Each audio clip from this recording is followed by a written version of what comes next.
Here this morning. It's day 2 of the second presidential summit on gender-based violence and femicide. Emotions ran high yesterday as delegates demanded answers on what government is doing to end the scourge. So the president admitted the national strategic plan is not being implemented quite effectively and citizens must hold government accountable to make sure that it works. So I'm going to be speaking now to Slindelo Masikane, ENCA reporter, who's been tracking, of course, the summit for us. And she joins us now to give us a heads up of what to expect today. Slee, good morning to you. I think before we even get to what's on the agenda at Gallagher Estate this morning, please just provide us with some context as to what happened on day 1 of this summit.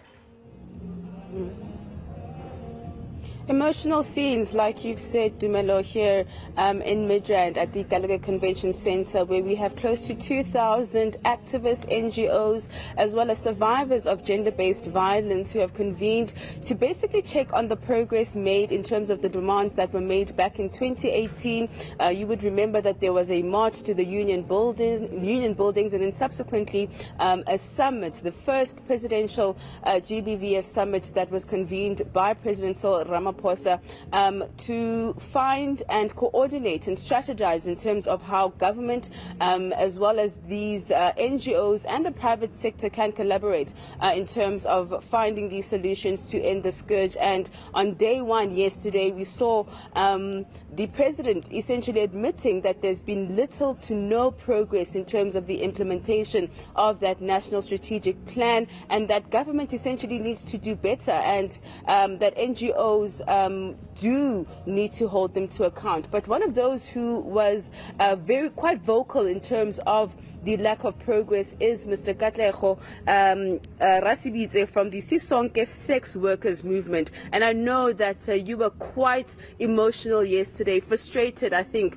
like many others here, at the answers you were getting from some of the government officials, the police ministry, the justice ministry, in terms of the implementation of the NSP. But for sex workers in particular, just tell me how disappointing perhaps the answers that you received yesterday. Tell me how you received them. It was quite, embarrassing, for the president to be actually saying that, the NSP in terms of sex workers goals. Remember, this is in Pillar 3.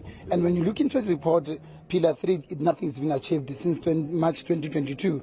And now when you're asking for questions, you've been throwing that it will happen in the next 3 months, and then, but it might, the NSP of the GBVF stipulates that it will happen in 2024. That on its own, it was quite embarrassing. And for the president, after the wave of NGOs also like demanding that give us answers around the criminalization of sex, when it's going to happen, the president was given almost like an hour to go to lunch. He could easily edited his speech just to give hope to the women that I mentioned, because he did mention in his speech, he mentioned some of the women that were murdered, but for the fact that I mentioned this to the president before he could even go to lunch, to say, but there are other 6 women who are murdered in Gauteng, who we also need to recognize that, but nothing was said. And we were glad that the president can even articulate, LGBTI plus community and, vulnerable women and other stuff, but for him not to just give hope, to say, Katlego or NGOs are in this the delegates, 1,330 people.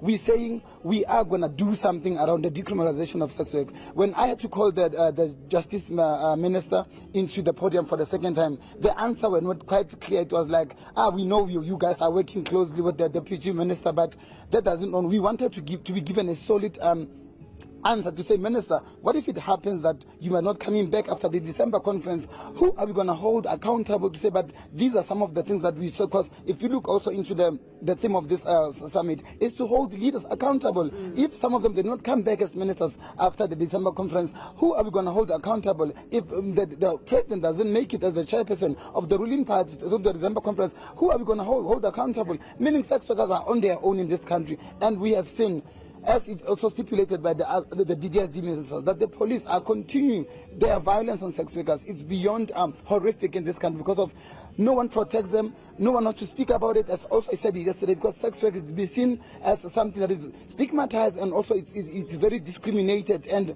as the country, I'm repeating again what I said yesterday, people are using morals, are using religions, are also using culture, to demean people who chooses that because of certain limitations of life, I resolved to do this type of work. Yeah. Katlego, I think I remember your statement saying, my body, my business. Do you find that there's really no political will to deal with decriminalizing sex work, but also do you think this is another talk shop? Because, I mean, it's been 4 years since that first summit, and the president came back yesterday to say there's little to no progress. Remember, the police in this country are doing what we call is profiling of women, especially black women, for the fact that you are wearing a particular dress or a particular miniskirt, and they can easily say use bylaws. So when I was saying my body, my business, I mean like, let's stop policing women's body.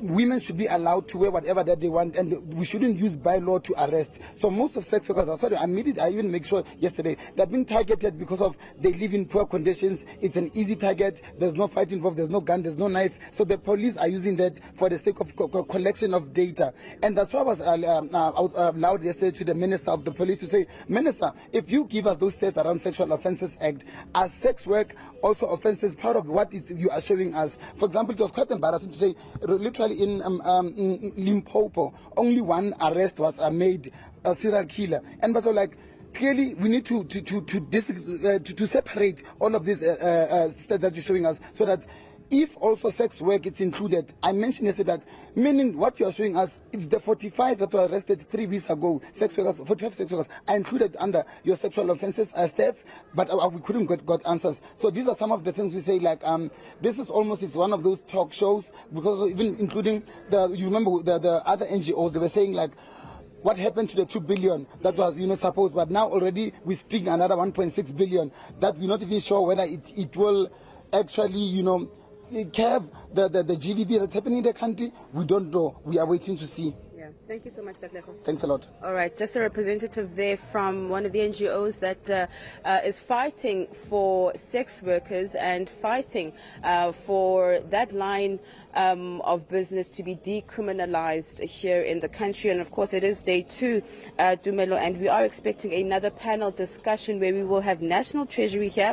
We will have the Minister of Social Development as well as the Minister of Public Service participating in that panel, as well as the private sector and a development partner. We also have the Commission of Gender Equality that's also going to address this particular summit, and I think it's going to be interesting to see what solutions or what the outcomes will be in terms of holding government accountable in terms of its own commitments to ending GBVF, as well as protecting the rights of the most vulnerable in society. Yeah, indeed, Lindela, we're waiting, of course, for the summit to commence with bated breath. This as, when first it was established 4 years ago in 2018, those were the promises that they will deal with the scourge of GBVF, and looking forward to what those recommendations will look like. But we'll continue to, of course, have this conversation right here on the South African Morning. But that's our reporter, Lindela Masakane, joining us live at Gallagher Estate ahead of the second day of the presidential summit on GBVF. But just a reminder,